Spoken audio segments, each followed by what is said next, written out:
उन्होंने हमारे प्रदेश में कर रखा है। अगर कोई जबान खोलता है तो उस पे झूठे मुकदमे लगाए जाते हैं, उनके घरों पे बुलडोजर चलाए जाते हैं, उनके रोजगार छीने जाते हैं। ये हाल उत्तर प्रदेश का है। मैं आपको सिर्फ आगाह करने आई हूँ और अपना सूरत हाल बयां करने आई हूँ कि आपने अभी भाजपा का राज देखा नहीं। इस बार लेकिन ये सिर्फ नीतीश जी का इस्तेमाल कर रहे हैं, उनके चेहरे का इस्तेमाल कर रहे हैं। और अगर गलती से इनकी सरकार आती है तो इस बार आपके ऊपर भी भाजपा की ही सरकार बनेगी। तो कोई आप दिल में दो राय मत रखिए। अगर ऊपर वाला ना करे आपके ऊपर भाजपा की सरकार आए तो मैं सिर्फ इसलिए आपके बीच आई हूँ कि मैं अपने भाइयों को, अपने बुजुर्गों को अपना दर्द सुना सकूं कि अभी आपके पास ये सुनहरा मौका है, इसको मत गवाइए। अगर हम चूक कर गए तो उत्तर प्रदेश जैसा हाल बिहार में हो जाएगा और मैं वो देखना नहीं चाहती। तो आप सबको ध्यान रखना है कि जितने भी लोग हमारे बीच में चुनाव के लिए आ रहे हैं वो भी सब अपने हैं, उनका आदर कीजिए, सम्मान दीजिए, लेकिन उन्हें वोट मत दीजिए। सुन लीजिए, 5 मिनट सुन लीजिए। ये आपका जो चुनाव है, बिहार का चुनाव, ये सिर्फ आपके लिए नहीं बल्कि पूरे देश के लिए बहुत अहम चुनाव है। पूरे देश की नजरें आप पर टिकी हुई हैं कि बिहार की सरजमीं से क्या फैसला आने वाला है।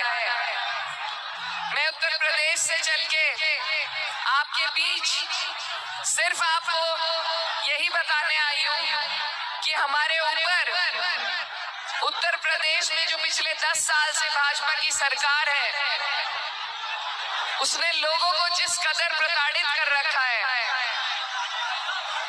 हम पर झूठे मुकदमे लगाए जा रहे हैं, हमें जेलों में डाला जा रहा है, लोगों के घर बुलडोजर से तोड़े जा रहे हैं। यकीन मानिए वहां पर घुटन का माहौल है। आप अपने दिल की बात ना कह सकते हैं। आपके कपड़े पहनने से लेकर आपके खाना खाने तक हर चीज पर सरकार की नजर है और इन छोटी छोटी चीजों को जो संविधान के द्वारा दिए गए हमारे अधिकार हैं, इन अधिकारों का इस्तेमाल करने के ऊपर हम पे मुकदमे किए जा रहे हैं, जेलों में हमारे लोगों को भरा जा रहा है। तो मैं वहां से सिर्फ वहां का सूरत हाल बयान करने के लिए आपके बीच में आई हूँ कि जैसे हालात वहां पर हैं वो आप अपने ऊपर मत आने दीजिए। और इस बार अगर भाजपा की सरकार आती है तो ये नीतीश जी को मुख्यमंत्री नहीं बनाएंगे, ये महाराष्ट्र की तरह अपना मुख्यमंत्री बिठाएंगे। और इनका वही एजेंडा है, जिस तरीके से ये उत्तर प्रदेश में इन्होंने हमारा जीना दुश्वार कर रखा है, उसी तरीके से ये आपके ऊपर भी करना चाहते हैं। तो इसीलिए मेरी आपसे गुजारिश है कि ये बहुत गंभीर विषय है।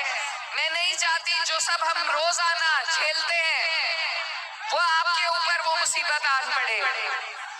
इसीलिए ये गठबंधन बनाया गया है, इंडिया ब्लॉक का महागठबंधन, जिसमें तमाम सेक्युलर पार्टियां एक तरफ हैं, चाहे कांग्रेस हो, राजद हो, सीपीआई-एम, सीपीआई और हमारी पार्टी समाजवादी पार्टी भी शामिल है।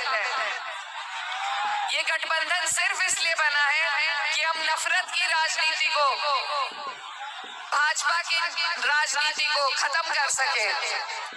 तो इसीलिए आप सभी से मेरी गुजारिश है कि आप लोग गठबंधन का साथ दें, क्योंकि ये जो हालात हैं ये एक आधे विधायक जिताने से नहीं बदलेंगे, ये हालात सरकार बदलने से बदलेंगे।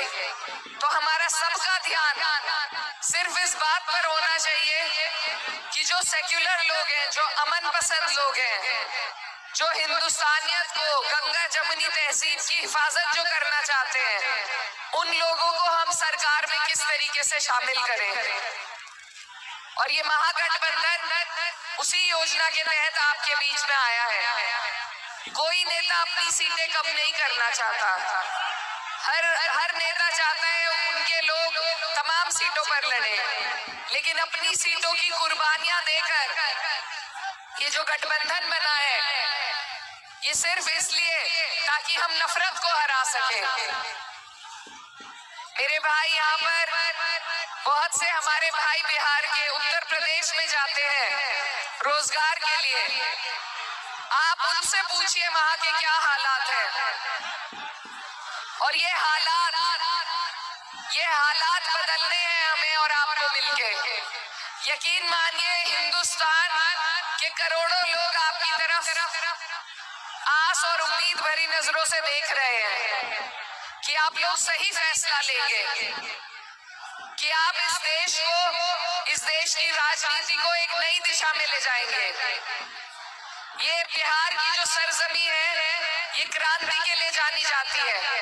हमेशा यहाँ से क्रांतिकारी लोग पैदा हुए हैं और मुझे उम्मीद है इस बार भी भाजपा को हटाने की क्रांति आप लोग करेंगे। बताइए, करेंगे या नहीं? नहीं लगा रहे, लोगों को रोजगार उनका दूर कर रहे हैं, उनके मकान तोड़े जा रहे हैं, झूठे मुकदमे लगा कर उन्हें जेल में डाला जा रहा है। अभी आप लोगों ने वो हाल नहीं देखा। अभी बिहार की जनता ने उत्तर प्रदेश जैसा भाजपा का राज नहीं देखा। इसीलिए मैं आपकी बेटी वहां से चलकर आई हूँ, आपको आगाह करने के लिए, आपको ये जताने के लिए कि आप अपने ऊपर वो हाल मत आने दीजिए जो वहां हमारे ऊपर हो रहा है। हिंदू मुस्लिम हर भाई, हर जाति